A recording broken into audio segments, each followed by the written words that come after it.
Cal IT 2, as many of you might know, was founded in the year 2000, dedicated to the integration of information technology with other disciplines within the university system. I think it was always imagined to mature into an incubator that have become common across the United States and other countries. In 2006, we had the first presentation in this series of presentations called the Igniting Technology series. Those are the series that we specifically sponsor, and this one may be the 26th now that we've done. It's been 11 years. And we were very happy to be part of the maturation of Cal IT 2 into spawning TechPortal in 2010. And it's now been 7 years, and I think GP is going to talk about, TechPortal has launched 17 projects, which is a fantastic success. My firm is interested in sponsoring Cal IT 2 because we specialize in intellectual property. So we have about 300 attorneys that specialize in intellectual property. The vast majority of us are patent attorneys. And a patent attorney is someone who helps someone obtain a patent on an invention. So tonight, I'd like to talk to you a little bit about how people involved with projects in incubation can help build the foundation of a high-value patent portfolio. So, why is this an issue? There is an opportunity at the very beginning of a project to participate in building the foundation of the patent rights. And let me hear some numbers thrown out. Of the people here involved in projects, what is going to be the value of your project in 20 years from now? Just yell out some numbers. $1 billion. I love that. That's a great number. It's a little dated because I think if you think forward, it should be 10 billion, right? Okay, well, 10 billion. Let's keep that number in mind. Today, to get an excellent patent application drafted, it's no less than $12,000, could be up to $25,000 depending on what it is. And that's where the patent attorney 100% drafts the entire application. And you have to understand, when you're a student or you're involved with a university project and the university is paying all the bills, the attorney represents the university and not you. They do not represent the project, the startup, the corporation, no one else except the university. So the attorney doesn't answer to you if you're the inventor or part of the project. They only answer to the university, and they have to work within the bounds and the budget set by the university. But you as inventors and people involved with the startup can help draft the patent application. In fact, you can write about 3/4 of it with little training.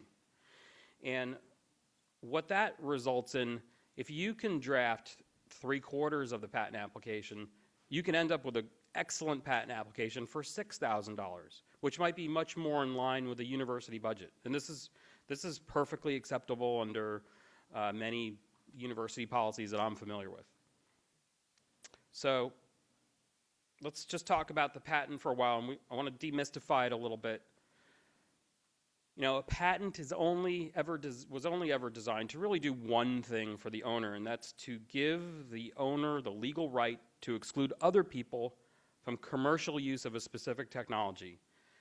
And they're designed, the way they're written in a way to specifically allow a court, in other words, non-technical people, to read them and understand the technology and be able to identify what technology, what commercial activity is excluded.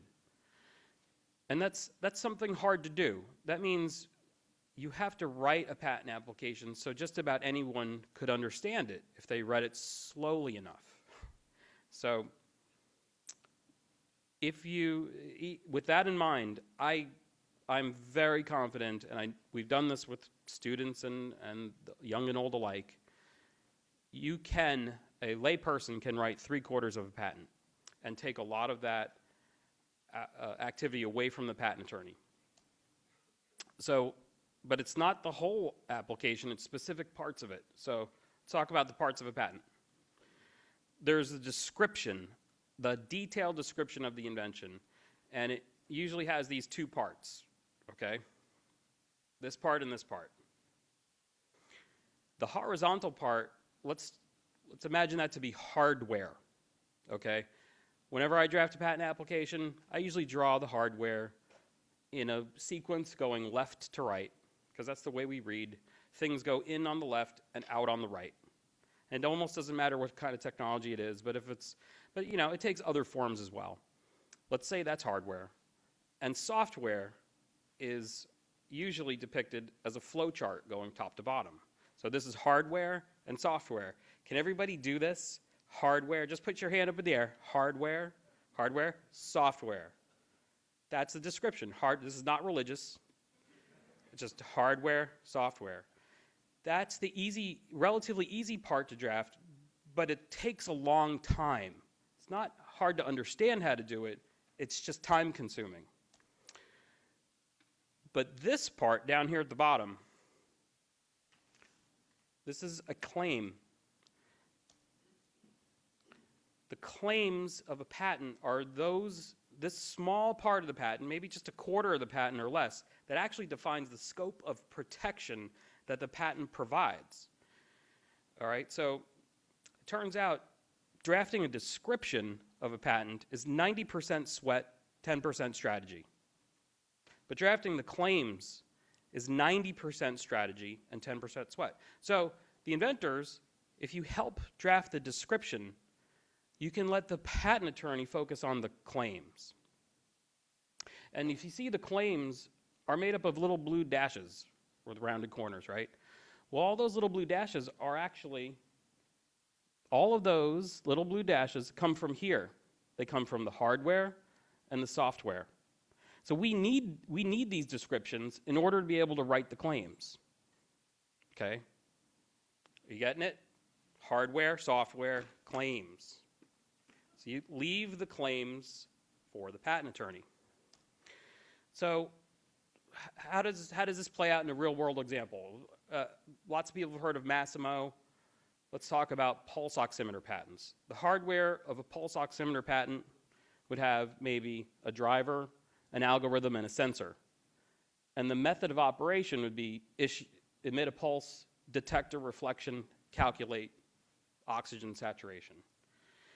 And in the patent context, this would be written with an extreme level of detail, with lots of, showing all the parts of the driver, all the, calculations in the algorithm, all the different parts of the sensor, and then generally how it works, and in detail how each step of the process works. Then the claims, now starting with that good description that goes in all the nooks and crannies of the system, we might write claims that cover a pulse oximeter system, an algorithm, a driver, and a sensor. That's because those are basically, these things. And maybe a method, a pulse oximetry method. But it turns out in the commercial world, the sensor is where a lot of the revenue is generated. The vast majority of the revenue comes from the sensor. So we might decide to increase the value of this portfolio, to write more claims about sensors. So and when I say that, you can imagine each one of these circles represents a different patent, that all are based on the very first patent application. If it was written well, if enough time was spent on drafting that first patent, you can keep working on it and develop lots of patents that cover all the different parts of the system as well as you can. Because how much is your technology worth? $10 billion? $1 billion? That's what your goal is here, is to create an enforceable product that'll last for 20 years and protect your market share. Here's a schematic diagram of Massimo's patent portfolio that won $1 billion in jury verdicts. Okay, there's one patent application at the far left. That was the first one. That's the one that was written really well. And what we did is we built a portfolio of 31 patents based on this first one. 31. And at the end, by 2000, so this was filed in around 1997, and by 2015, we had won $1 billion in jury verdicts, much, much more in confidential settlements, and we're able to stop competitors to keep them out of this market. Many of these patents are about sensors that fit on your fingertip. Some of them are about the driver. Some of them are about the algorithm. But that's my point here. So if you're involved in a project that's being incubated and you have a limited budget to spend on your patent filings, you should be involved in that process as much as you can and help where you can. So the first thing to do would be read patents. You just, in order to be helpful, you got to start to write like a patent. Reading them is really easy. They're free. If you just go on Google Patents, you can get there's 8 million patents out there to choose from. Look up patents that are related. Or the patent attorney can easily provide you with samples. Then ask the attorney for a free lunch and a lesson on how to draft a patent application. We'd be glad to do it. In fact, we do it all the time. We can have you come to our office, sit in a conference room, we'll have lunch, and we'll just do a lesson on how to write a patent application. So then the idea is we would give you a lesson on the project you're working on so you can write it yourself. But this might take you 40 or 50 hours of your time. So you have to plan ahead. It can't be at the last minute. So if you're approaching that date of when you've got to get your application on file, start 3 months ahead. Learn, work with us. Learn how to do it and help. Then what are you going to draft? What's this? Hardware. And the software. That's what you guys are going to draft. We'll draft the claims. And at the end, we'll have an excellent patent application that's on budget. And hopefully, it will provide you the protection that you hope to have by 20 years. And when companies go to acquire startups, they look at the patent applications and they can tell when they're done poorly. And when they're done on too small of a budget, it shows, and it can't be fixed later, okay? That's why I'm bringing this up at all. It cannot be fixed later. So that's my message for tonight. Feel free to ask me afterwards. If anybody wants a lesson, happy to do it. We're just down the road from here. And now let's get on with the rest of the show. So I'd like everyone to give a warm welcome to GP Lee, the director of Cal IT 2.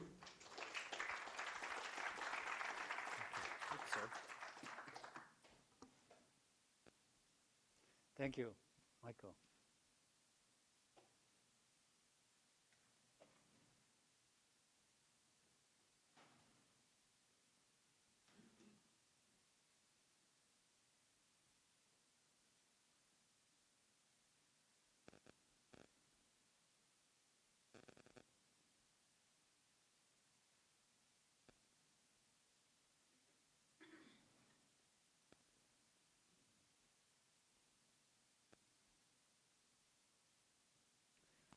Good evening.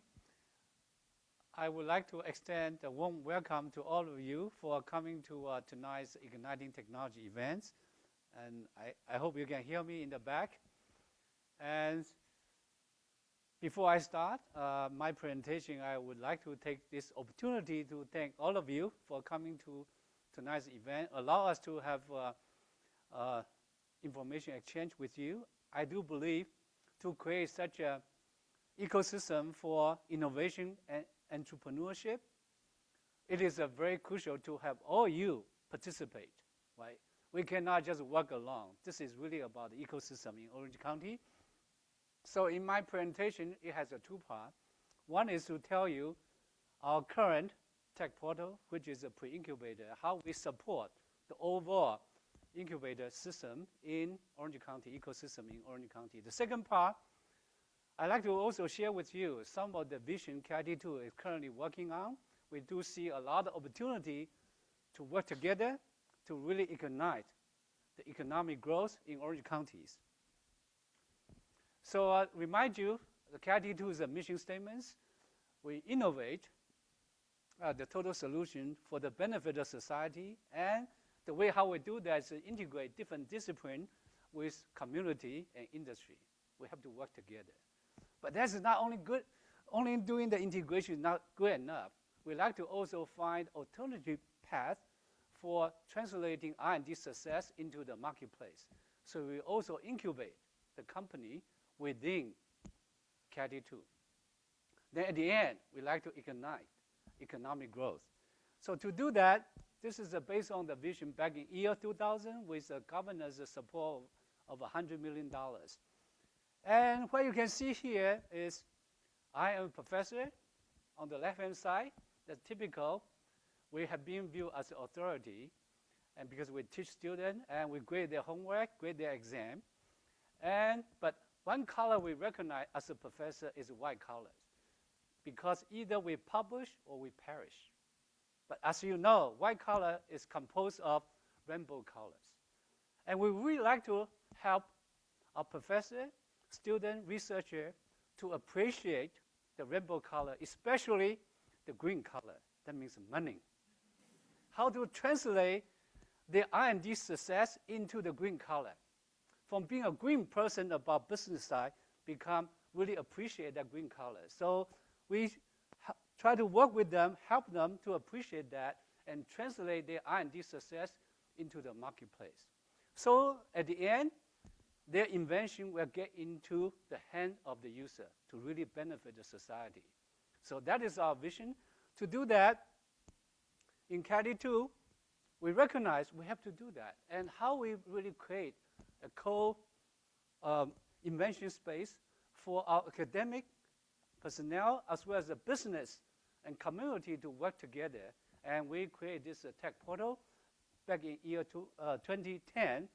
So in the last 7 years, we have had 17 startup companies. They raised more than $15 to $20 million. Right? And the reason why they can do that, we do have a sugar daddy, our governments. They provide SBIR, STTR funding. So as you know, professors are very good at writing proposals. So they do receive substantial funding.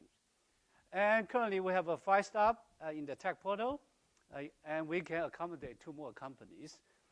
And some of the requirements for the startup to move into the TechPortal space, they have to either license the UC's technology invention or to be funded, by UCI faculty, staff, or students. And so one thing you recognize here is most of the time for the startup company, they have a brilliant idea, like professors, they have an invention, and they have worked with the law firm to have the patent. So what they need next is how do we really reduce the entry barrier for them to develop proof of concept and prototype. So within university, we do have affordable space access to the shared use of facility. And also in CATI 2, we do have a lot of skillful staff to help the company to develop either hardware, software, and so on. I think that is how we can really help the company to accelerate their prototype development. In addition to that, we have a lot of events to invite people like you visit, and you are the leader in business world or in investment world. So you see there is a value from their technical innovations and providing a handshake. That's how we can really jumpstart the whole thing.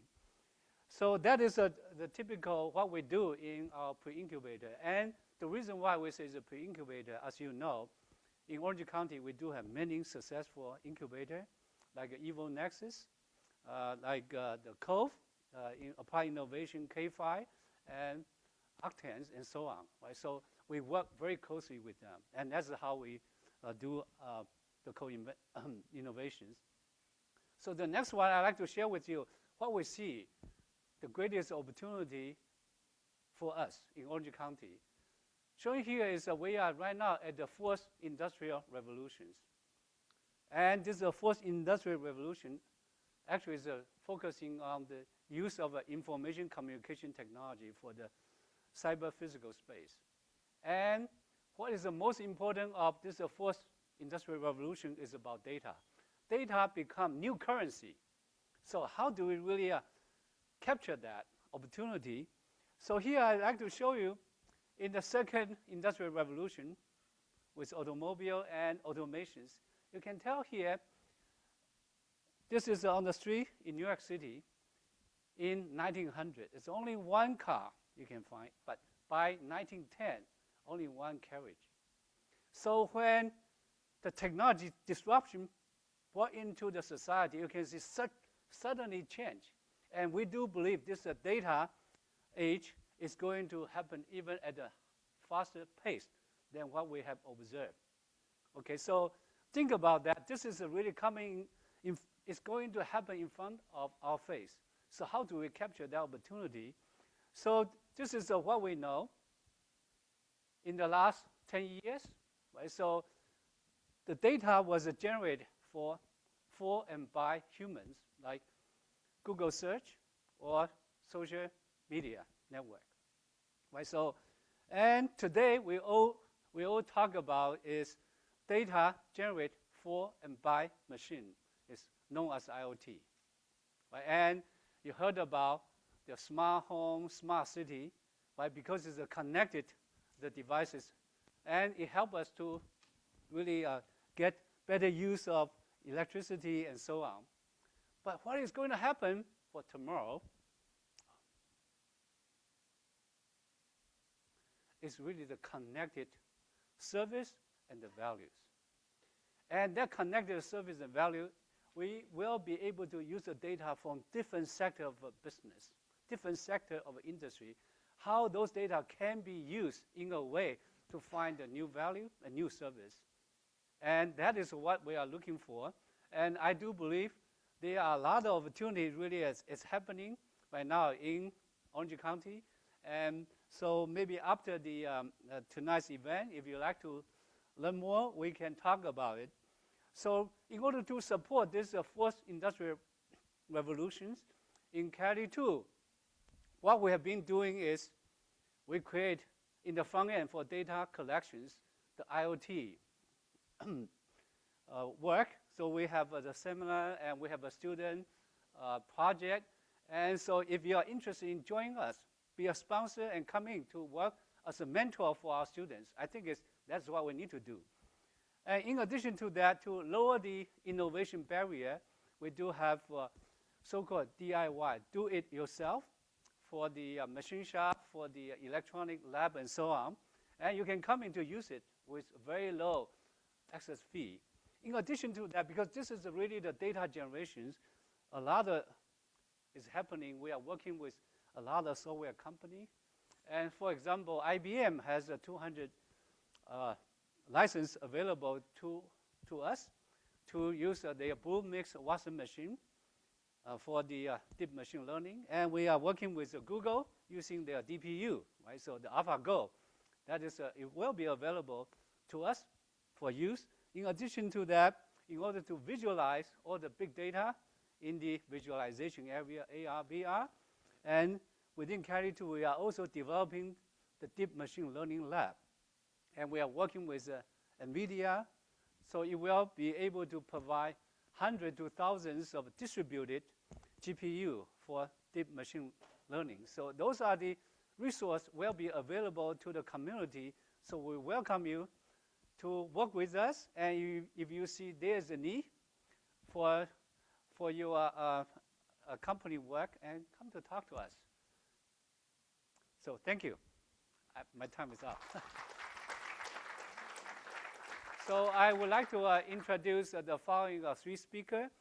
So first one is Aditi, and she is going to tell you is in the pre-incubator before moving out of our TechPortal. And the second speaker will be talking about how they are making transition from the TechPortal into the incubator. And the last speaker we'll talk about is they have graduated from our pre-incubator and raised lots of money and from the angel, from the Series A fund, and they will share with you the experience at different stage of pre-incubator. So, Aditi.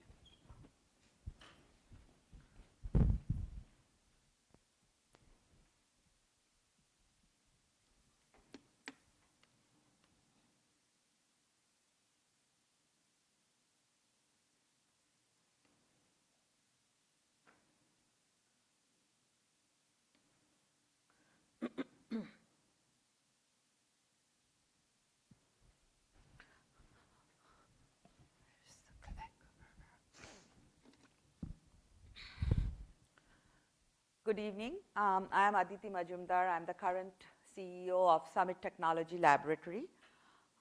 So the overview of my talk is kind of, first I'll share with you the technology that we are developing, and then I'll talk about what made us launch this company. So, of course, this is as GP kind of gave me a very nice segue for my talk. Data is everywhere today. To some extent, data is inundating us, and it is going to the level where we are having trouble processing all the data that is coming to us. So we are actually being ushered, along with the data, we are being ushered into an age of experiences. You know about the VR and AR headsets, which is creating new kinds of experiences for people, though we use it for probably mostly education and entertainment purpose today. Probably in the future, we will be actually using it for creating new experiences via which we will be providing data to people.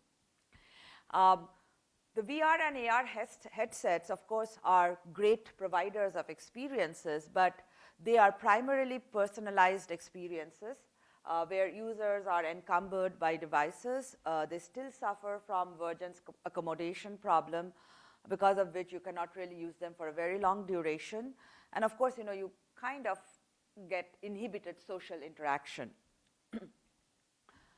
What Summit Technology Laboratory wants to create is what we call communicative spaces. So we envision that people should not be needing to wear any wearable devices, but they would have multi-user interactive experiences on real objects and spaces, which objects can be of any arbitrary shape or size.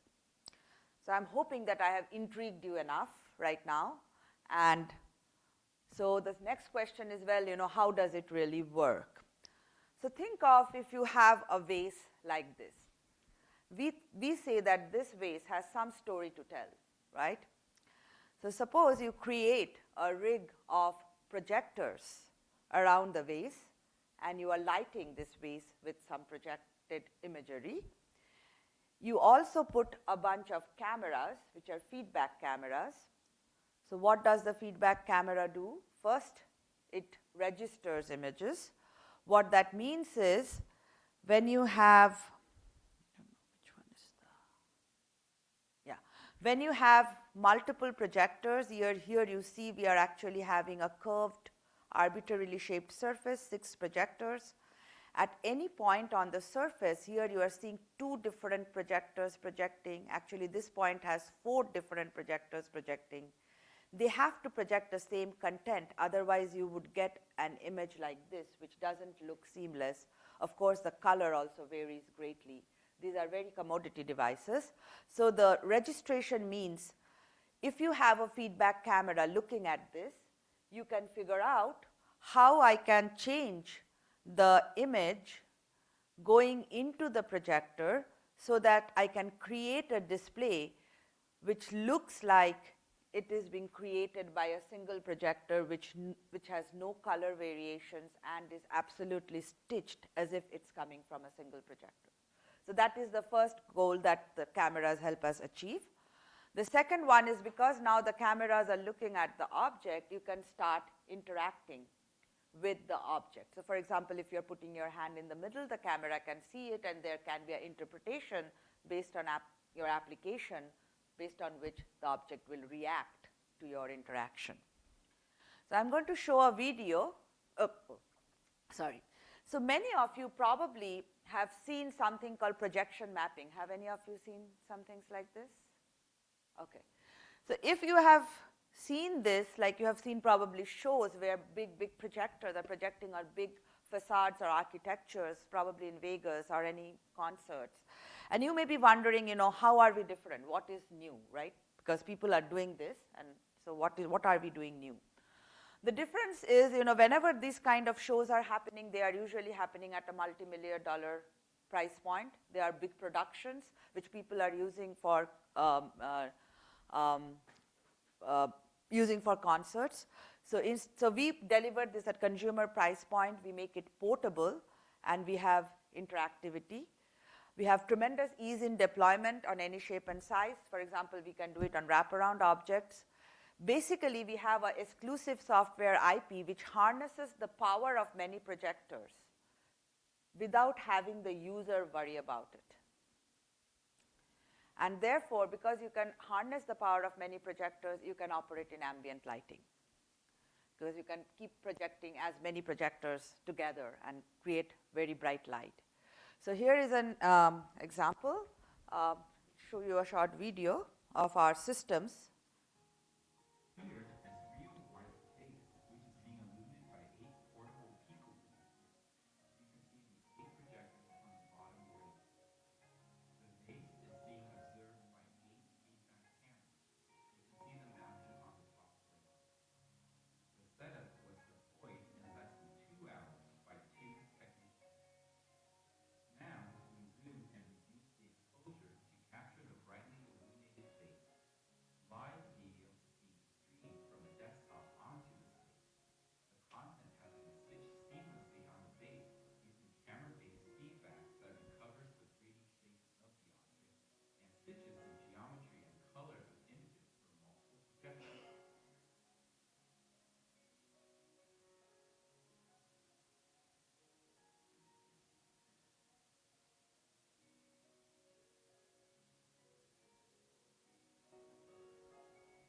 More importantly, using the camera feedback, the user can now start interacting with the base using hand gestures. Here, users are selecting different textures projected on the tabletop, which is then wrapped around the base. Here, the user is picking different colors from the tabletop projections and coloring different squares differently by touching the real illuminated base. This shows tablet-based interactions with the base demonstrated in LA Mayor's Forum attended by over 500 high school students. Students are using a paint interface on the tablet to draw directly on the base. Here is the user drawing a face on the base.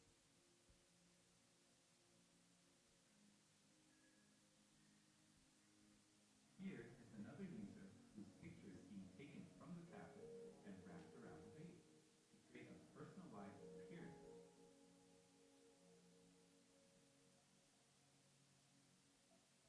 Note that the projection is bright enough to be operated in the presence of ambient light on a bright, sunny day. So the possibilities are numerous. Of course, you can take an object like this, and with a mobile, you can make it look like something like this. Or if you can actually design different kind of shoe designs and have it manufactured. So there are many application areas: education, entertainment, low-cost training systems for law enforcement or manufacturing, low-cost interactive visualizations. And we are exploring which kind of market we would like to address. Kind of giving you a little bit of history of Cal IT2 and TechPortal in this. I joined UCI in 2003 as a faculty. I was one of the first faculty members for computer graphics and visualization. I have been the member of VizLab in Cal IT2, and it was the only research space that I had till DBH came in 2007. DBH is Donald Bren Hall, the new building for information and computer science next door. So because of Cal IT2 lab, I was able to build big systems to kind of research in this direction, and of course got tremendous exposure through the visitors and the demos that I kept doing for Cal IT2. Then I got an NSF Career Award in 2009, which was kind of creating projection-based displays on any surface. We called it ubiquitous displays, from which we have 8 issued patents, which kind of form the core of IP for Summit. And of course, got a lot of encouragement from GP, lot of encouragement from OTA, and finally launched the company in 2016, applied for NSF SBIR, and got it in fall 2016 and received the funding early this year. And we started hiring our first engineers in winter 2017, moved into TechPortal in 2017 spring, and it has been a tremendous learning curve so far. And let's hope we have a lot more going forward. Thank you.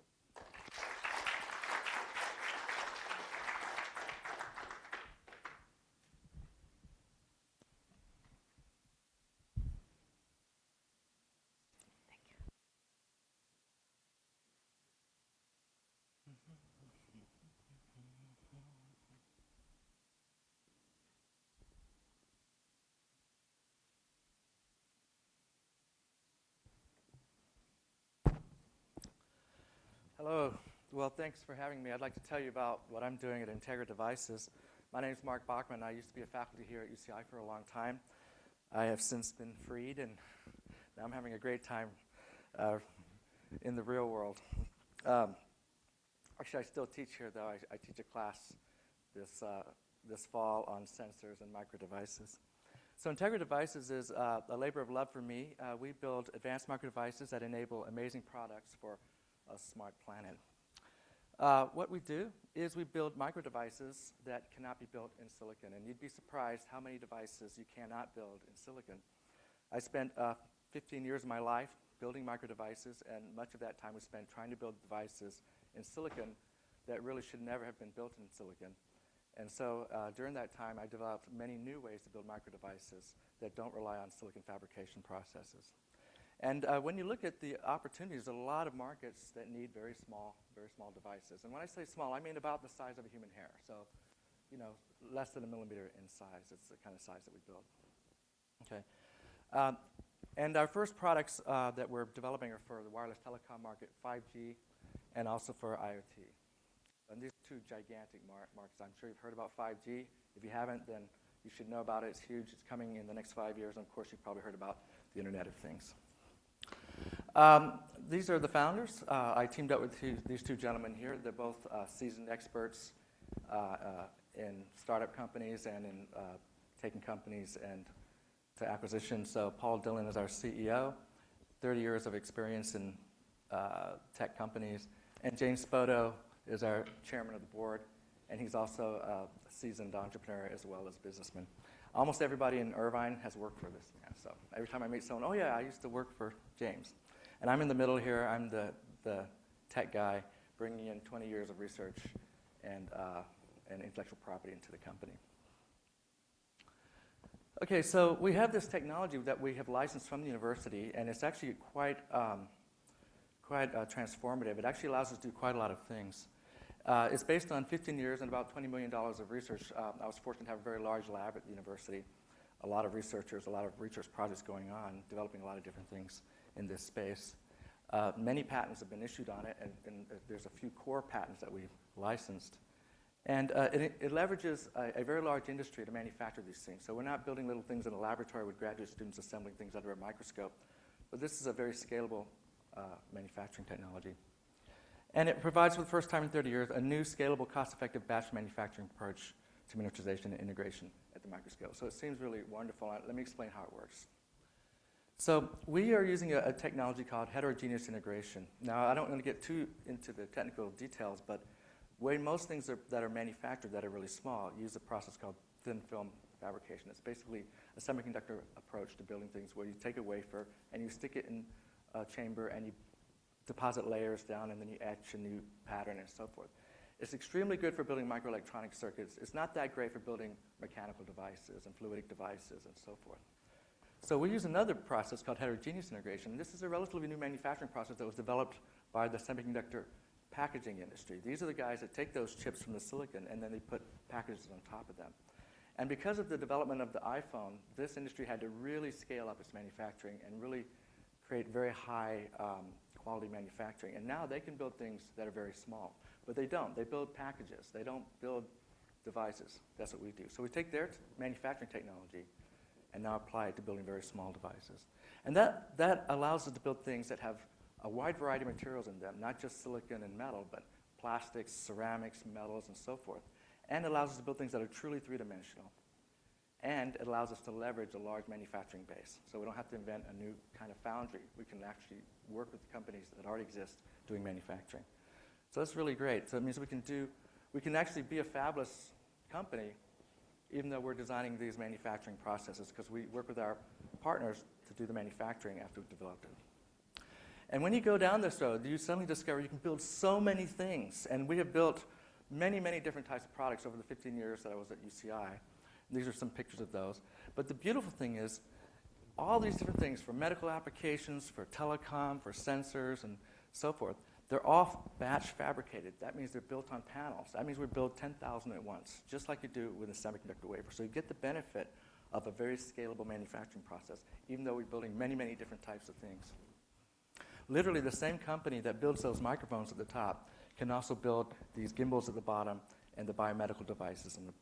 So the same manufacturing process, just tweaked, can build many different types of things. And in fact, that's the problem. These are some of the pictures of things we built. And we can build too many things. I mean, it's like going into a candy store and saying, okay, what are you going to eat? And there's all these different types of things that we have demonstrated using this manufacturing process. And we actually had to cut out some of the pictures because they wouldn't fit on this slide. So what we did in the company is we spent about a year trying to figure out what should we build first with this great technology. And we focused in on two major markets, and that is the millimeter wave and microwave markets, which is 5G, wireless telecom, and also the IoT edge devices. So we have basically some really cool stuff for millimeter waves, I'll explain in a second, and also for smart sensors. All right, so for the millimeter wave, now you may not be familiar with what a millimeter wave is, but as we move into 5G, our radio waves have to get shorter and shorter and shorter, and that is a real challenge for conventional technology. It's very hard to build circuits and antennas that work for millimeter waves. But everyone wants to go there. Right now, FCC just opened up 28 gigahertz as a new frequency band for 5G. We need new electronics, new devices that can handle that. Okay? And one of the things that we need is a switch. We just need to be able to switch a radio wave on and off, or switch it from going to this direction to that direction. And it turns out that's really hard to do. And we need to be able to route those things around and so forth. So we have built, hang on a second. So we built micro switches that have the best performance of any electromechanical switch of this size. And we demonstrated that first at the university, and now we've duplicated that at the company, thanks in part to our time here at TechPortal. And we've also built millimeter wave waveguides and so forth that can move these things around. We're also building sensor devices. Now, the biggest problem in sensors, we want to put sensors everywhere. The number one problem is power. We want to put sensors because we want them to all be wireless in places like in our air ducts and so forth, but you don't want to string cables to them, so we want them to be wireless. But then that means you have to use batteries. And nobody wants to change batteries every year, right? Because to get a technician to go up into the duct and change a battery, that's a very expensive operation. And imagine you have 1,000 sensors in your facility. So what you need to do is design a sensor that requires no batteries, right? Or design a battery that never runs out. And that's what we do, both. We design sensors that require zero power. They can reflect their power from an external source. And we design batteries that never run out. They use energy harvesting. They collect the energy from the environment and keep the battery charged up forever, using the same manufacturing technology to do that. So on the left is some of our early energy harvesting devices, and here's a wireless sensor that never needs a battery. So we've been very fortunate to get these going, and these are two major projects now, our micro switches for millimeter waves and our sensors that require no power or that use energy harvesting. Now, people ask me, what kind of company are you trying to build, Mark? Are you going to be the next Intel? And I go, no, we don't want to be the next Intel. We don't see ourselves as an Intel. We're not a semiconductor company. I want to be the next Siemens. I see us as an industrial company. Yeah, because we don't just want to build little things that, someone puts a package on and we sell for 5 cents, because that's what Intel has to do. We want to sell things that enable the next generation of industry, right? And those sell for a lot more than 5 cents. So, thank you.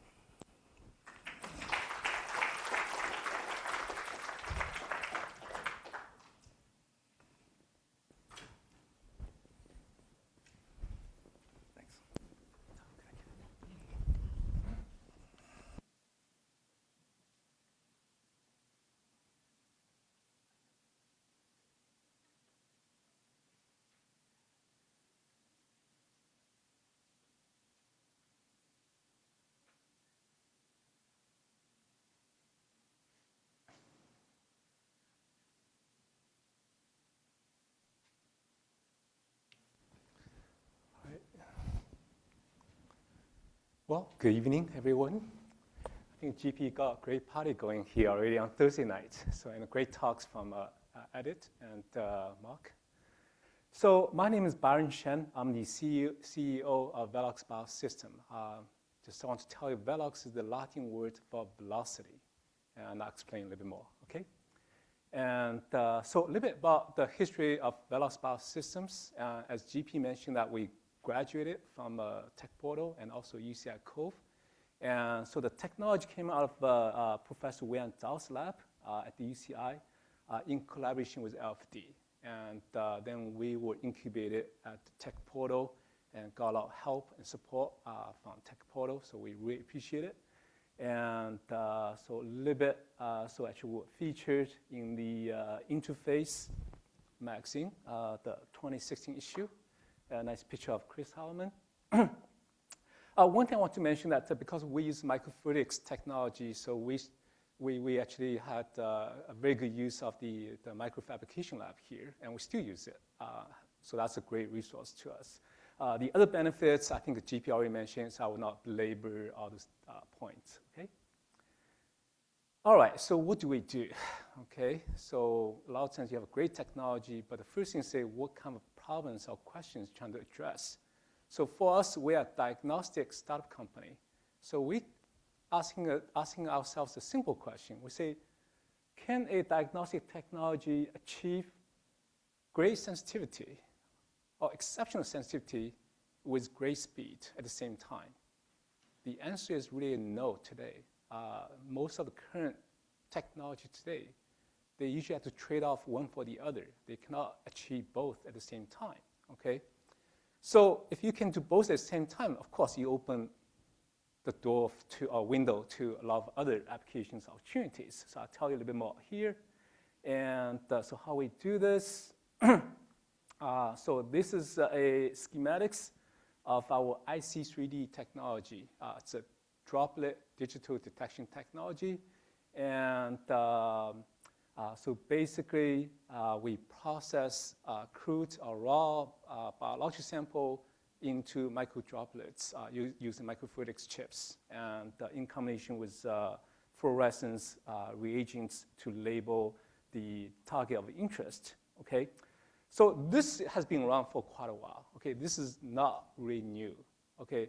The novel part is that we have this high throughput 3D volumetric scanning, and we can scan hundreds of millions of droplets in minutes, okay?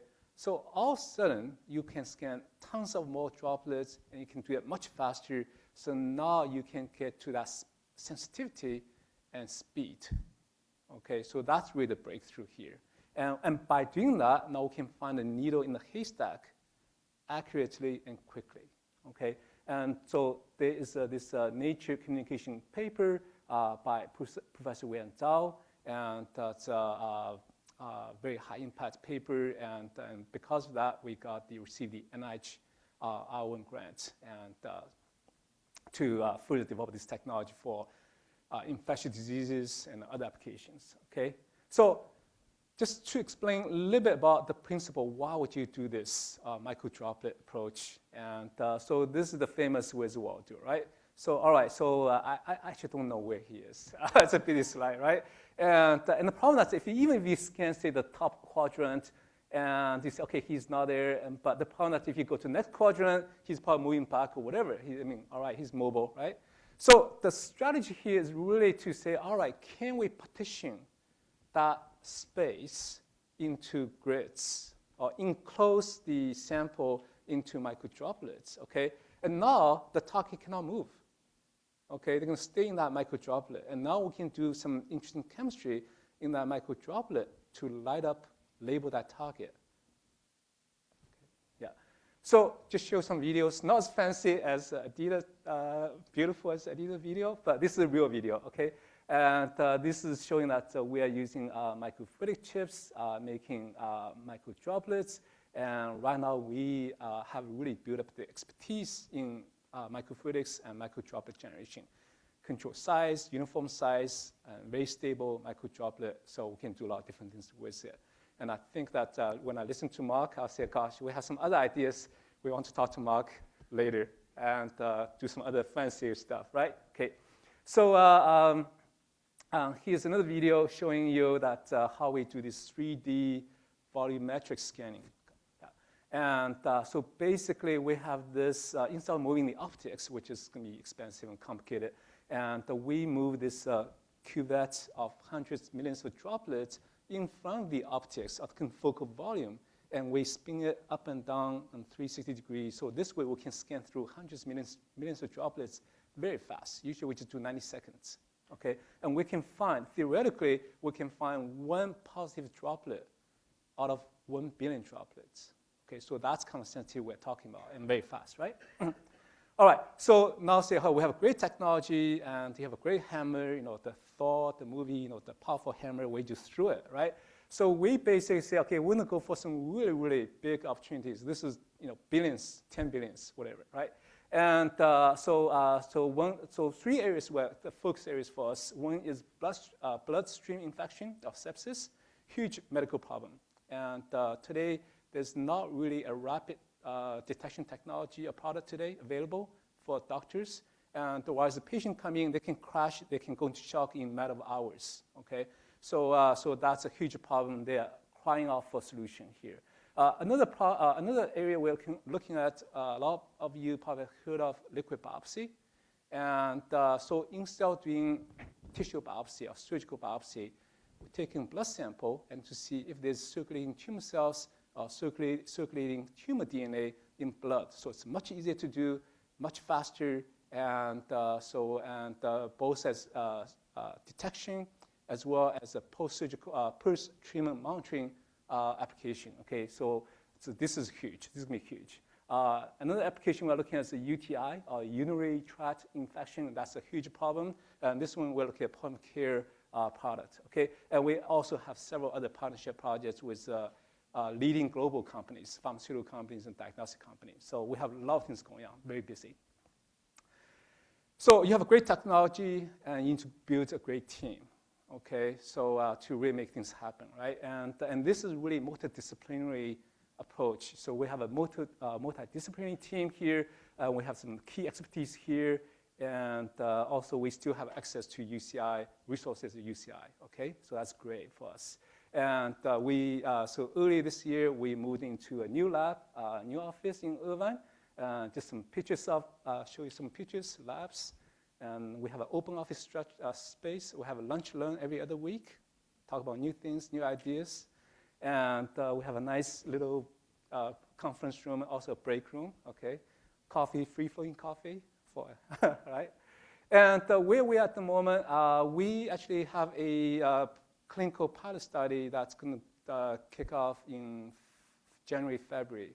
And also we have the UTI, we're already going to clinical trial with the European partners. So we're waiting for some clinical trial data, and then we're going to go out to raise Series A, okay? So that's where we are, okay? So I know that, so I mentioned about, we with the UCI TechPortal, so the portal to entrepreneurship. And then we're also at the UCI Cove as well. We were able to use that space very nicely. So now we really, and also we really kind of made a lot of the that was great setting for us to like a network and to get visibility. And we certainly have got some really nice visibilities and got some nice awards and so on. And with that, I think I'm kind of getting close to time, and I want to, 1 minute, okay, I just want to finish, so I'll just stop here. I do have some backup slides, but I think let's not go into too much detail, too much weeds here.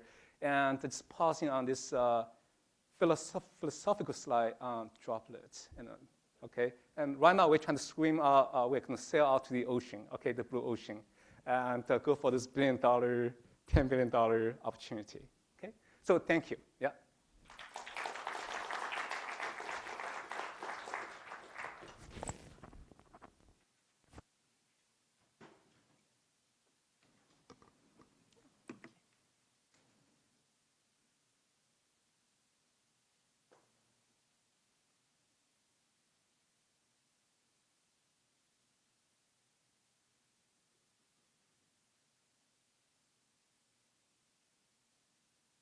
Good evening. I'm Nancy Kim Yen. I'm with Applied Innovation, School of Engineering and School of Computer Sciences.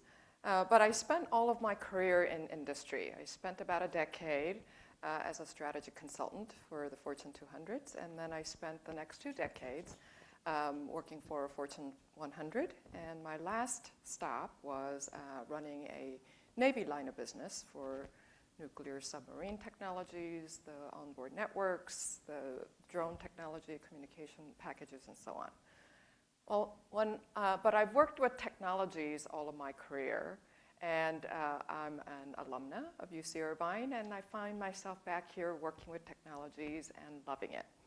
So part of what we're going to cover today is applied innovation, and several people have mentioned it earlier.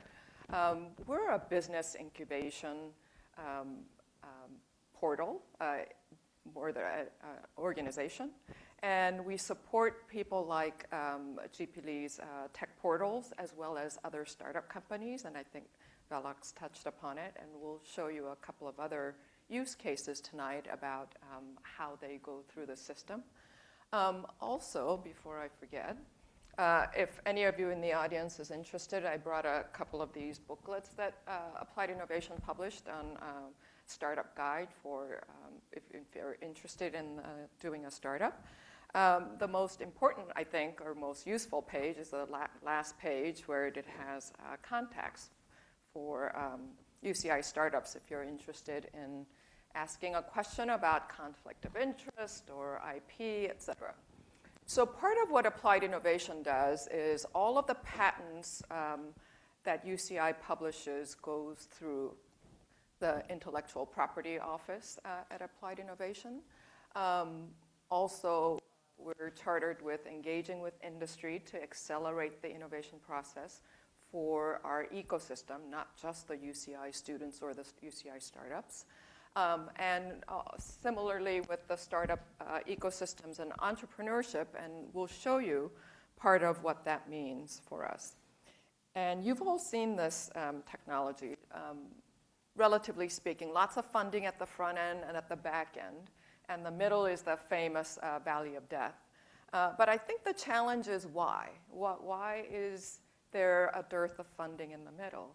And part of what we are trying to do, as part of our hypothesis, is that there is a lack of quantitative measurement around relevance and quality in the middle.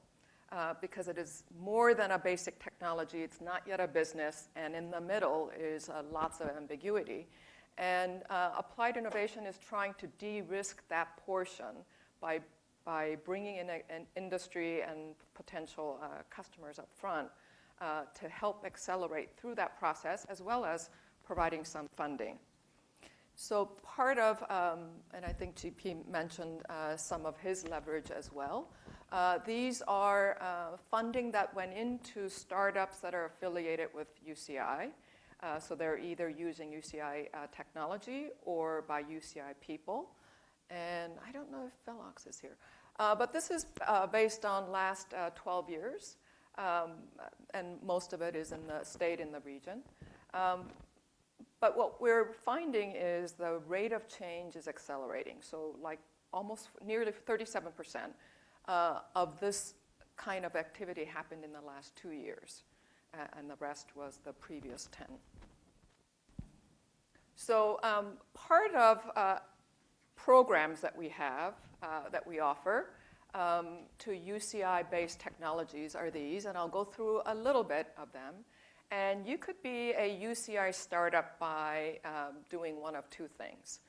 One, you either license the technology from UCI, many of these companies have, or you have a UCI person, and a UCI person is a student, faculty, staff, or a graduate. So it's a broad definition of a UCI. And if you satisfy any of those, you have access to many of these programs. So BioEngine, which many of you in the room know about, it started out as a senior capstone project for undergraduates in biomedical engineering department. Stands for Biomedical Engineering Innovation and Entrepreneurship Program. The dean opened that up to rest of School of Engineering this year, and next step will be opening it up to Computer Science School, and then after that potentially to the rest of the campus. So the students spend a year in BioEngine, getting a project and developing a product around it. They can use a UCI IP, and they work with faculty, or they can come up with their own. And they don't have to win, but they have to enter student competitions. So inculcating thought around how to build a business plan, how to go about getting funding, what it means to develop the market and understand your market and customer needs. There are student competitions or faculty, or there's 3 of them listed. New Venture Competition is Mirage School Business School-based competition. B.L. Butterworth is engineering and computer science students. TechSurge is a specific UCI IP-based competition, and you can win one of these to help you get started. POP grants are PI-based, principal investigator-based, so they're faculty, lab-based kind of competitions, and that one goes up to $125,000 in terms of grants. I-Corps, UC Irvine this year, is an I-Corps site, and doing that qualifies you to go for a national I-Corps grant of $50,000. So that's sort of the formation stage, and then we have set wayfinder programs and other incubators that we work with, and I think Mark mentioned EvoNexus, and capitalization. There are multiple VCs resident at the Cove. NEA, the largest, or known as the largest VC fund in the United States, about 20 billion, 500 plus exits, is now also a resident at the Cove, as well as Tech Coast Angels, K5, and Golden Seeds. There are several, and we're creating an ecosystem where technology, company formation, funding mechanism is all resident in one place. So, and the funding is heaviest at the formation stage because we believe that talent is, and I think the companies also believe, talent is just as important as the technology. At the rate of change and the first mover advantages that market awards, you don't have time to build a team and just buy the technology. So we pay a lot of attention to talent growth as well as technology maturation up front. So maybe we'll go through one of these. Cinter is a therapeutic device company that uses stem cells to treat diabetic foot ulcers. And the idea actually germinated to the left of this chart when they were undergraduate research program, Europe program. But it really matured as part of their senior capstone project as part of BioEngine. Turned out that they won one of the 2 competitions within BioEngine, got a $14,000 award, and they immediately established a company. Does this work? Yep. And they enrolled in a Wayfinder program, which is a 6-month program. You have to apply, but once you apply, everything else is sort of provided for you. The space at the Cove, the programs, access to expert in residence. There's 400 plus of them at the Cove. So all the mentoring and help is part of the Wayfinder program. Did you go through the Wayfinder program? You were before the Wayfinder. Co-share. Okay. And then they're still in it. They went through the I-Corps program in 2016, and they ended up winning a couple of competitions, local competitions, and they recently won an SBIR grant, phase 1 grant. Cinter had a specific capitalization strategy that was non-dilutive, so they are specifically going at it this way, and they have other grants, so they're going after the grant strategy. This is another company who went through a different path. They started with an I-Corps. They're still in the Wayfinder program. They also received an SBIR funding, and they're now a resident at the Cove. So I didn't include it here. There are many ways, if you're interested in getting involved with these companies or these programs or volunteer, there are many ways for you to get involved, and please contact any one of us at the Cove or me, nancy.kim.yun@uci.edu. Thank you.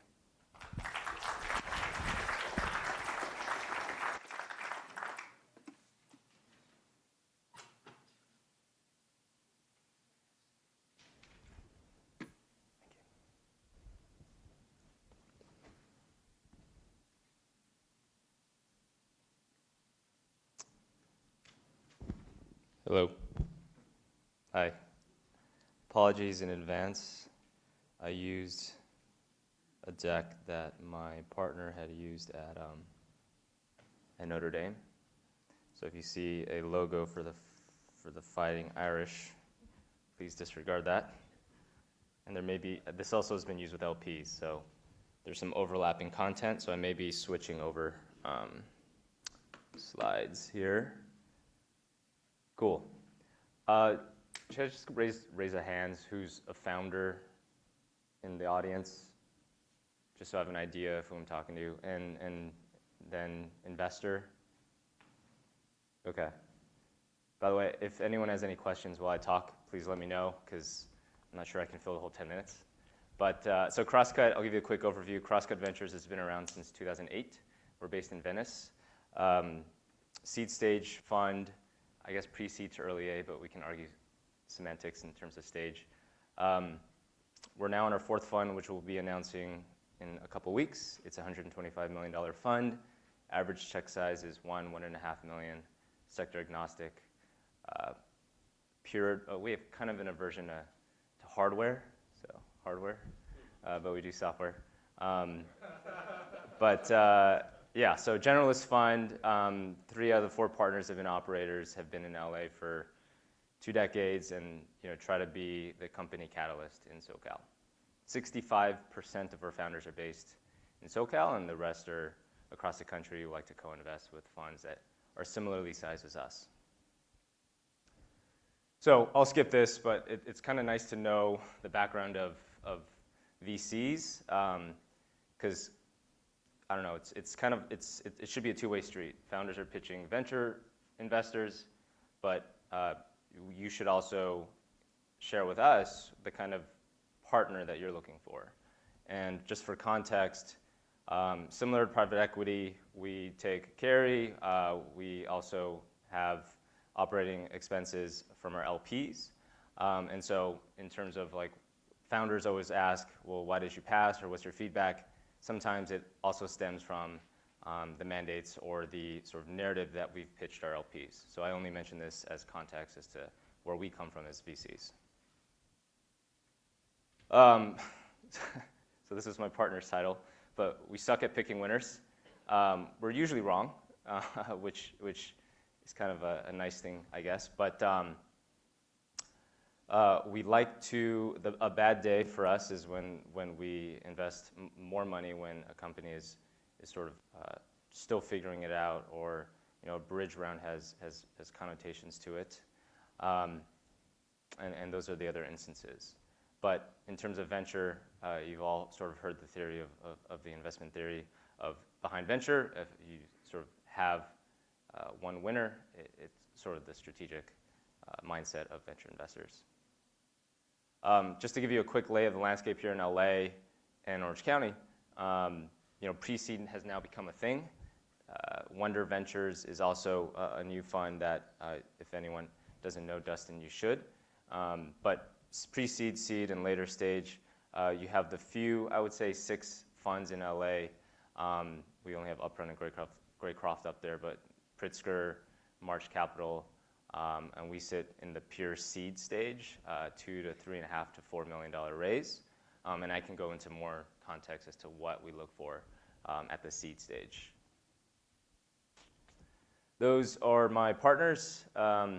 All 3 of the 4 have been former operators. Clinton, for example, was COO of Square Enix, so we actually invest a lot in live streaming content, esports. Brian was in content and commerce, and Brett was in ad tech. And so as a result, we couldn't really figure out what we wanted to focus on, so we're a generalist fund. And by the way, I do find, and this is a learning that I've had since joining Ventures, having that operational background has helped. I spent some time at Uber as well, and I didn't expect the sort of organic assistance that I provide the founders as a result of that background. I just find myself more helpful to startups building for the new sort of AV world and TNCs, or even just introductions to industry. I won't bore you with the macro trends here. The thesis for Crosscut has been geographically focused, as I mentioned, but we are now branching off into other geos. The LA market for us has definitely been a big significant focus, and we're now finding a lot of institutional LPs focused on the trend of where SoCal is going. These are not the categories that I would have sort of picked, but historically, this is kind of how we've broken our portfolio in terms of retail tech, software, media and content, and I sort of think of on-demand as tech-enabled services. But can't ignore blockchain now, and deep learning is definitely something that, or applied AI is something that we've been active in. So here's a quick overview of Crosscut 4 that we're now investing out of. This is Crosscut 1, 2. This is actually interesting, just as a note back to my context as to who we are as venture investors. Ownership is definitely a thing as well, so understanding who your investors, how your investors think about their ownership and what they optimize for, because that will impact the fundraise amount and how you structure around. And so this is just the layout of our portfolio in terms of the ownership construction. This is just a quick overview of the downstream trajectory of our seed companies and where we've taken them. And you can sort of see the brands up there, but that's a big part of our job as well, is helping our founders with downstream funding. Let's see. So I think the topic actually was, how do we decide on companies and what do we look for? So this is my partner's slide here, but I think it basically comes down to, a big part of it is the founder. Wink is a sort of vertically integrated wine business, and I think what he was trying to get here is, failure does help. Not to say that we look for that, but it's definitely something that we know and realize is part of the reality of being a founder and the ups and downs of being a startup. I'm going to skip this. So going back to the initial questions, and I'll speak more to this, but a lot of these words have already been discussed, and you guys already have context from, you can just quickly read any blog out there. But for us, it always does come down to these three big categories, and I'll get more tangible with some of these examples. Deep Current was actually the first deal I was on when I joined the fund.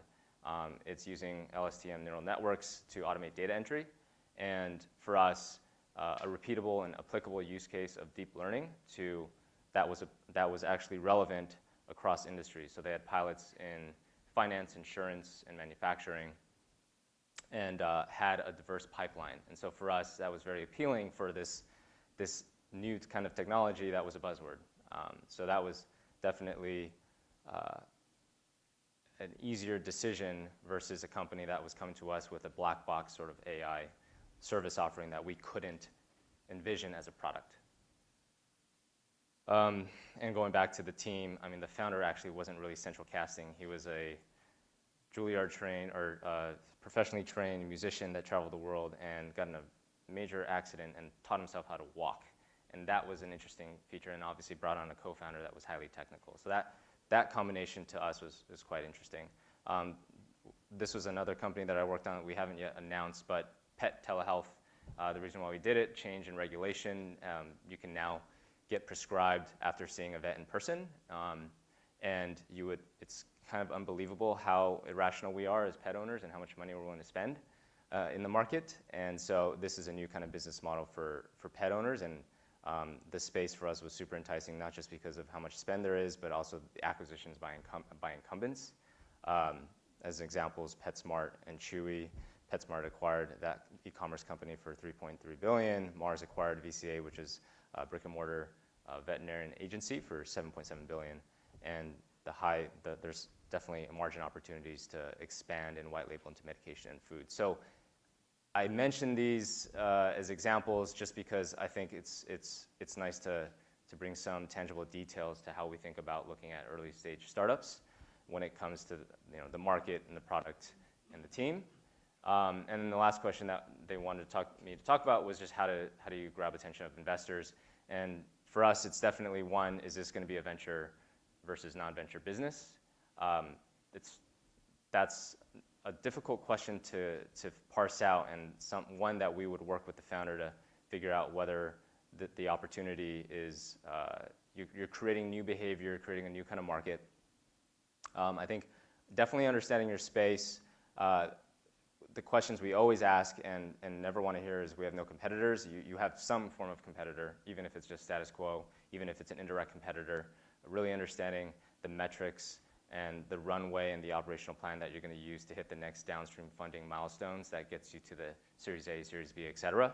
And that's something we also work with the founders. But having those conversations with investors in the ecosystem helps you build the case rather than working in isolation. And that leads me to the last point, which is build a relationship. At least that's my style. I think other investors have their own preference. But even just familiarity, we understand that there are real people, real lives behind these PDFs and decks, and we understand that it's just a challenging position to be in as a founder. So investor updates is a nice tactic. Being a known entity in the community, understanding strategically who do you want as part of your syndicate when it comes to the investor profiles that you're bringing together. So I kind of rushed through that last part, but happy to chat at the end. I filled it. You did.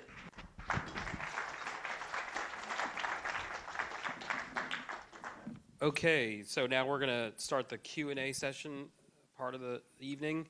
So why doesn't everybody give another big round of applause for our presenters as they come up to the table here. And we'll do Q&A, and what I want you all to do is raise your hand, and we'll come around with a microphone. And while somebody's asking a question, question's getting answered, catch our eye, and we'll make our way over so we can have a continuous stream of questions. And now, we don't have name tags on the table like we usually do, but the back of your agenda has everyone's name with a picture. But in case you want a reminder, this is Brian, Aditi, Mark, Michael, Nancy, and GP. So go ahead and raise your hand, and let's get started.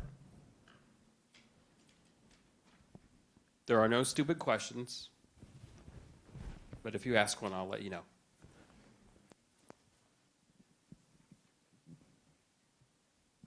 Hi, my name is Bolek Bochkai. I have a question for Rick, but all the participants are welcome to add. My question deals with how does one, let's say, an inventor or a founder, find the right partner, if you will, or a specific VC fund, because you specialize in certain area. If I understood, like software-based ventures. As a more general question, how would one, whether it's in software or another area, say, I'm in this area, this is what I'm looking for in terms of a partner. How do I find that partner? Which person was? Who are you asking? Oh, he wasn't here. That was for Michael. Oh, sorry. Yeah, I heard Rick. I didn't know. No worries. How do you find the investor? That's right for your. That much is just like someone. Sure. Needs to know that to come to you as opposed to someone else. Right. So yeah. So broadly speaking, the question is, how do you find the right investor? I think it depends on.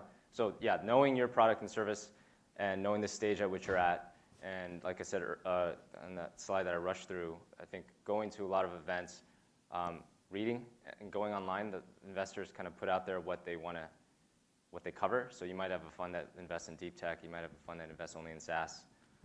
And it's honestly, it's getting in front of these investors and kind of getting them to give you the real take, because sometimes those websites are very broad. They invest in businesses that are scalable and make a lot of money is all they probably should say. So I think going to their blogs, listening to the podcasts, going to the events that venture folks host.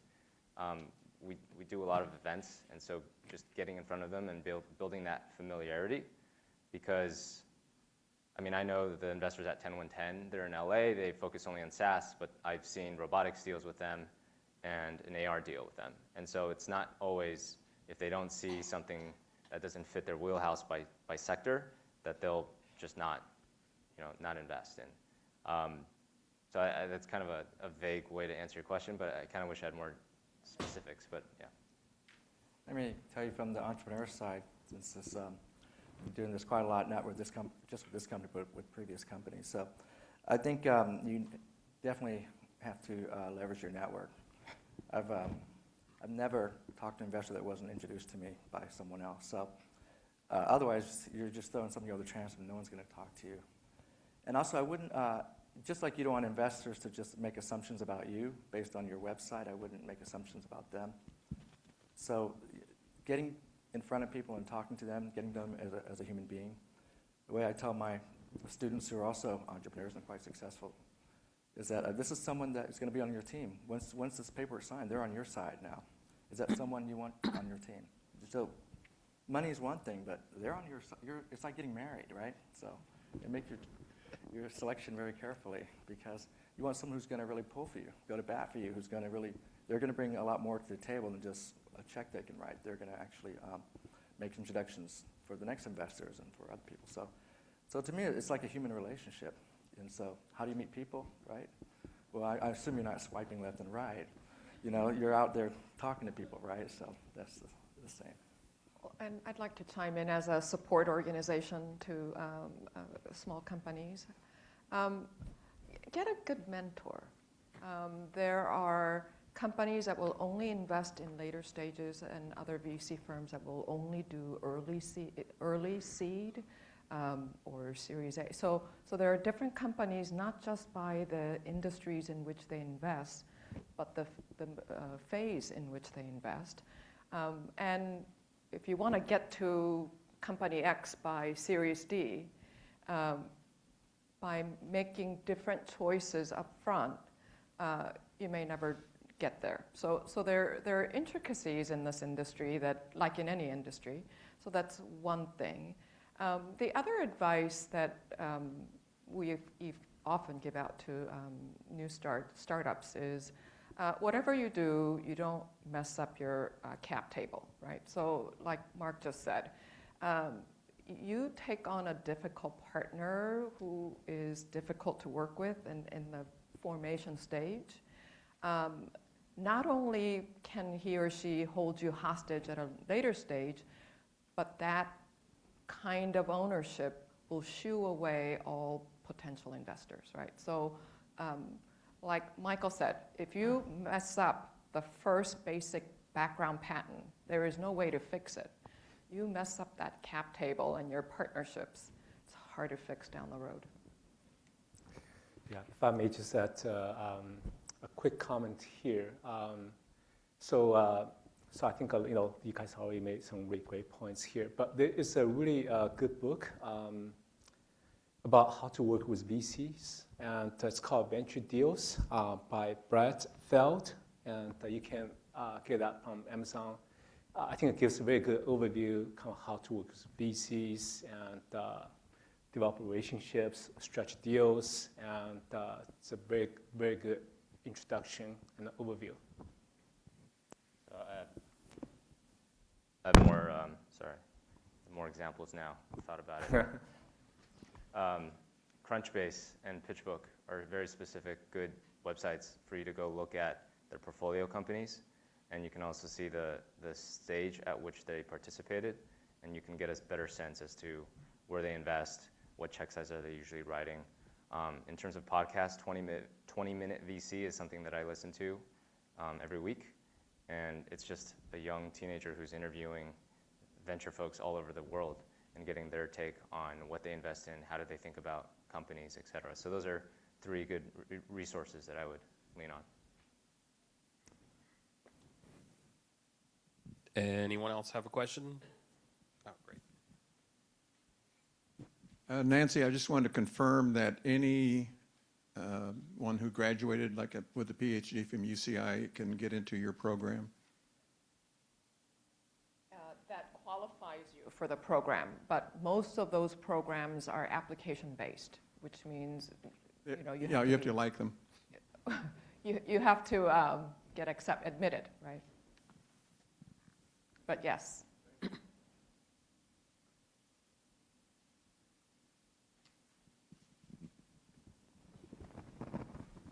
Thank you guys for your presentations. My name is Jeffrey. I am not of a technical background or business background. I just have an idea with a few friends.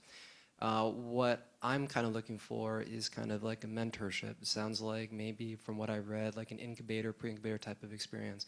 Are incubators looking to pick winners and choosers, or winners and losers right off right off the bat, or are they looking to look for good ideas that they can help grow and nourish and help develop a business plan and things like that? That's actually something that I can communicate effectively with you guys. How does that process work, and where do I even go to start that? Maybe I can answer the question. I have been an entrepreneur. I had a 5-startup company over the years, and 4 out of 5 failed. Right? So I think most valuable lesson I try to give to whoever come to the TechPortal space is to share why I fail. Right? And I believe failure is a catalyst to succeed. And that is the way and really get some of the entrepreneur excited, because it's we know, we always heard about the successful story, but behind that there are so many tears, right? So, and I'm the one to really, I can go up front to tell you why I fail, and to be a sort of a negative mentor and tell you what is the pathway you should not do. And that's learn from the lesson why I failed. And I think that has been helpful to many faculty members, because it's usually, as you know, faculty, we are the one to give out the grade. So usually people joke about we are the one next to the God. So we assign the grade, we do everything, right? So, we have to really think outside. We are not the authority, because there are so much we need to learn in the business world, how to form the relationship, how to build up the trust. I think it's everything we talk about here is that trust, the relationship. And how do you really go about that? And we earn that trust throughout the process. And a lot of time we see is we have the idea, we try to perfect our idea, and we hesitate to try. Right? I think it's the only way I can see is just go out there and fail fast. Right? And so out of my students, I have 4 students now, a CEO in public traded company. I wouldn't take a credit from them, but I can take a credit because my failure helped them to understand something they should not learn from their advisors. Right? So I think it's, for the mentor, you have to always think about anybody surround you could be your mentor if you're willing to listen, willing to give a try. And you will find your pathway to succeed. That's what I will give to everybody. So if you have any question, come to TechPortal. We're willing to work with you. And we do have a lot of connection in the community, in our ecosystem. So we can help you say, hey, why don't you talk to this person A, person B, and find a path good for yourself. That's my advice. One practical thing, have you been to the Entrepreneur Center on campus? A-N-T-R-E-preneur, like entrepreneur, but with A-N-T for anteaters, right? Check it out. It's designed for people who have no clue about, being an entrepreneur. They're kind of interested in it. Maybe they have some good ideas. It's right on campus. David Ochi is the director. He's a great guy. Go talk to him. And they can put you in the right direction. So that's a good, very tangible starting point. They're also connected to applied innovation, so they could be a pipeline. There are many ways you can enter this, right? You can. I think he's a medical student. It's okay, you can come on. It doesn't matter. Yeah, sorry, come anyway. Go We there. have several startup companies in the Wayfinder program right now who are headed up by either staff or practicing MDs from our medical school who are in the program. So it's doable. This is also a good opportunity to remind to remind you that before you start telling a lot of people about your invention, you should write it down. We call it an invention disclosure form. Surprisingly common for surgeons, it's a cocktail napkin. But seriously, we've had someone come to us with an invention on a cocktail napkin, and they hit 500 million in revenue in 10 years off a product. But seriously, yes, you should be writing down your idea, and you should think about filing it even as a provisional application before spreading it around, because you can lose your rights very easily. So we can talk later about that. But sorry, next question.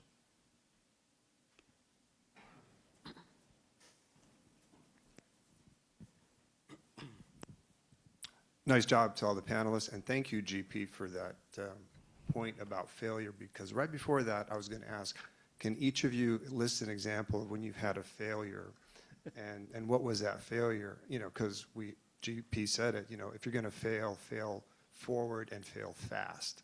But, you know, failure or pivoting, you know, it's just another term. I mean, I've yet to meet a startup that hasn't pivoted at least one time.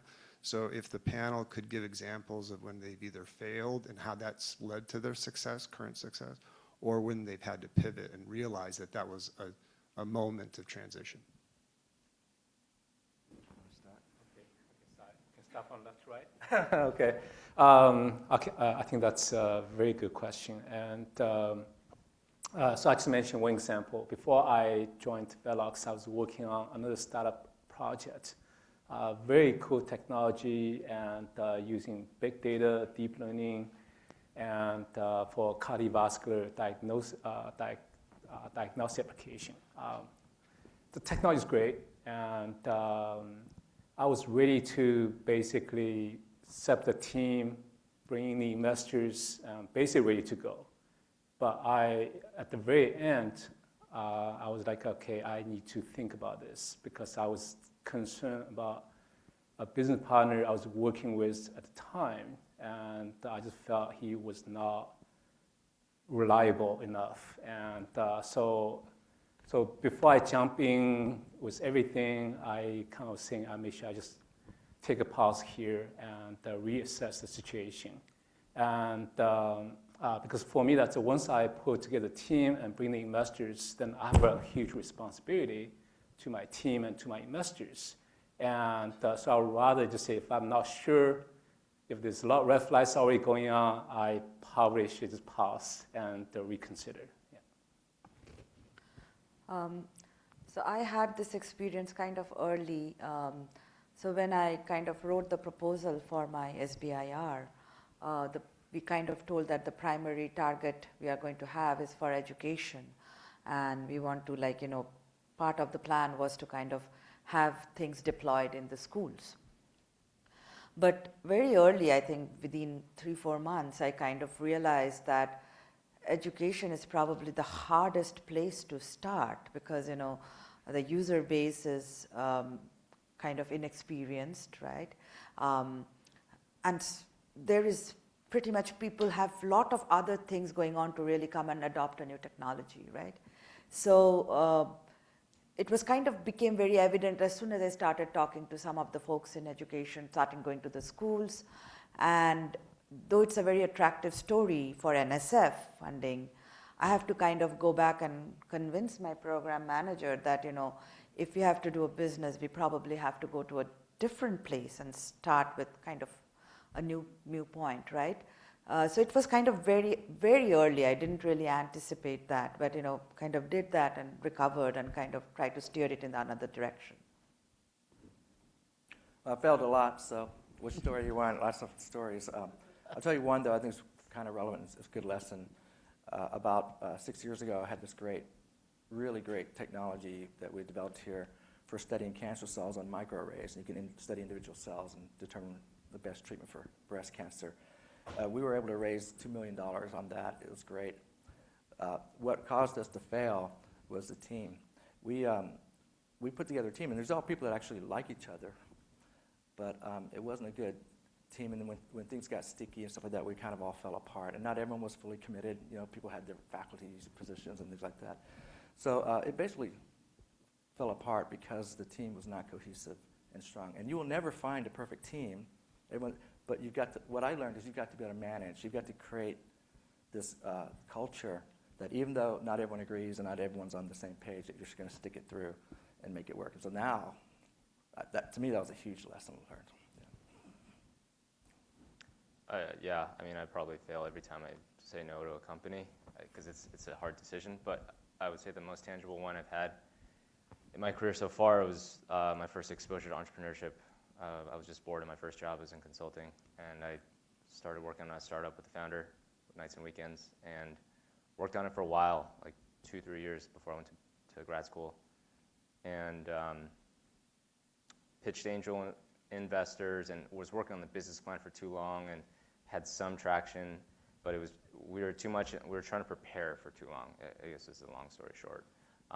It was a great lesson learned because it exposed me to the whole world of venture and sort of redirected my career goals, but I definitely think the working in isolation on an idea, there's pros and cons to it, and for us it was definitely the disadvantage of just not realizing that maybe we should pivot faster than we did.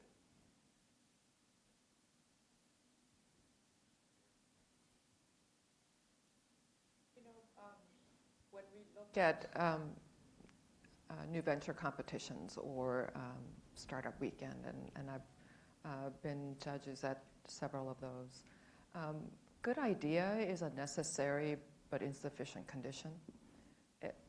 Bulk of what we look for is you stare them in the eye and you have to believe this is a team that's going to pull this product, great idea, to market. And you got to believe that there's a customer there somewhere, so a good team will have done some work for customer verification, market verification. But it's really about what Mark said. 85% of the score is about, do I believe in this team? Can they pull it through? Do they have the focus? Do they have the experience? And do they have the stubbornness to get it to market?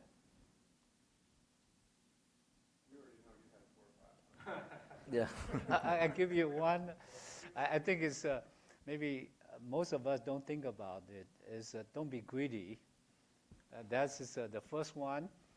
As you remember, in year 2000, the dot-com age, right? So everything was crazy, right? So the valuation is so high, and you are on the top of the world.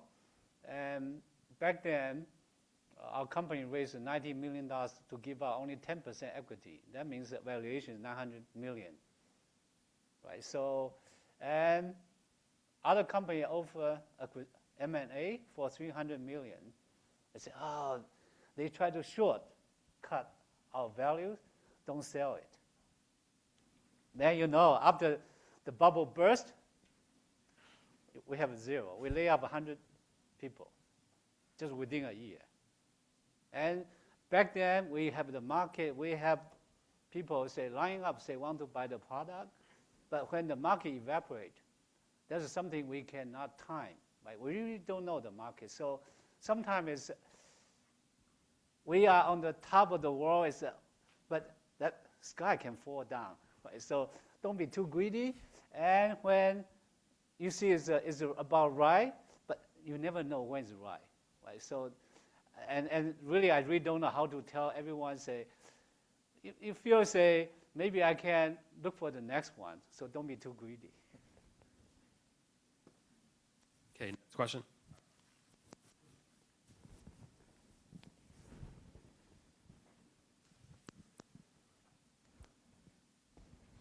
Hi, very nice presentations. My name is Alex Boyko, and this question is Mark touched on it a little bit in his last answer. So how do you manage your time? Because many of us are faculty here, some are students, some are postdocs, and you have a brilliant eureka idea, you want to start the company, you want to file the patent. How do you manage your time? Because you still have commitments to university, and now you have a company, kind of inceptive, so you have to also commit to time to company. How do you manage these activities? Does it mean you have to give up one of those? Can you manage two of them together? What's your suggestion here? Well, since I've been in your shoes, I'll tell you, Honestly, if you're going to stay a faculty position, in a faculty position, you shouldn't take a leadership role in the company. You should trust the people that you brought in, whether you're postdocs, your graduate students, whoever, and let them take the leadership. That's what happened with Flint Rehabilitation. Two of my students started this company. They're doing really great, selling rehabilitation devices, and I have a minority share in the company, and I'm an advisor. That's the correct way to do it. In the case of Integrity Devices, I left the university. I'm not at UCI anymore. And I can tell you that makes a big impact to when we talk to potential investors and partners, because they know I'm all in. And there's no backup plan for me. If that doesn't work, I'll go find a job somewhere. But that shows commitment, right? So I think you really have to decide, is this a hobby or is it the real thing? If it's a hobby, let someone else take the lead, step back, be on the advisory board or so forth. But you're not going to be able to do both well, so that's my advice. I think as Mark has an excellent point. If you're a faculty member, think about when you become entrepreneur, there are 3 jobs you have to fulfill. One is teaching job. Second one is your staff company. The third one is your family is another job. Right? So you are talking about divided 24 hours into 3 major jobs.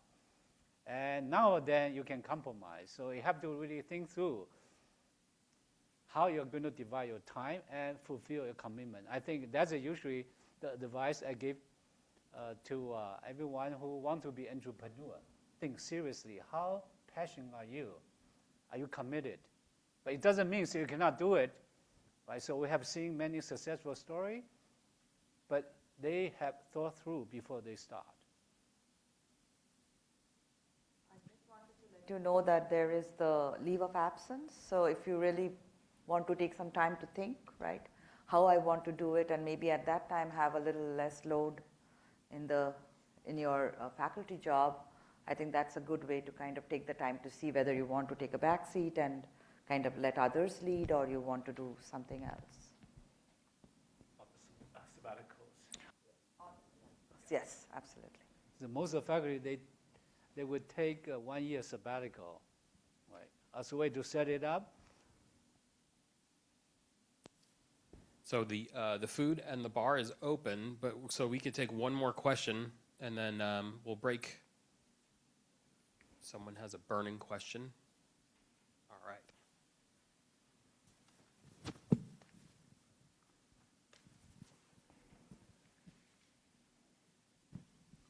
I don't know if this is a good or bad question, but is it better to approach a more saturated market if you have any ideas, or better to try to approach it like a more niche kind of a market?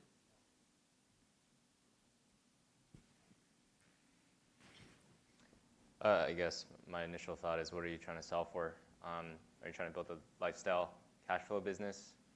Are you trying to appeal to venture investors? That's the first. What's that? More software? Yeah. Software's such a broad thing. I'm trying to think of an example. So the telehealth. Sorry, I'm like all about examples. So the telehealth startup that we ended up deciding on investing in, the current market huge, but the largest players, it's super fragmented. The largest players had less than 10% of the market. So there's a long tail here to sort of consolidate. And so when you think about that, I would say, and going back to what I was alluding to with the market, like have a thesis on why your software, whatever it may be, is appealing to the stakeholders, customers, partners, go-to-market channel partners. And for me, it's really understanding the incentives too. So I'm kind of rambling, but I would say fragmentation is good, especially for marketplaces. Again, it's hard to give you a definite answer without understanding the other aspects of your idea. So software is just, it's too broad for me to like give you, I don't want to say one way or the other. But I would definitely recommend before you go start a company to do a landscape of like read the S1s, right, and understand the market cap of some of these incumbents, and look at some venture funded startups to see how well they've been, how sophisticated are their investors, infer from how much they've raised, the traction that they've had to date, how long have they been in the market, et cetera, and that will give you an idea of what the competitive landscape looks like. And to your question earlier too, I actually read, I'm all about reading, but Stratechery is a really good resource, a blog that the guy just pontificates on technology and strategy. And it's an amazing read. He builds investment theses on content, commerce, media, the direction of a lot of these industries, and how sort of, you know, Clayton Christensen's book and these principles of innovation apply to certain sectors. And so I like to think about sectors that way, but that's always a good resource. But we can talk more specifics if you have more details about your idea. All right, well, let's give a big round of applause to our panelists. And, everyone outside, and enjoy the buffet in the bar.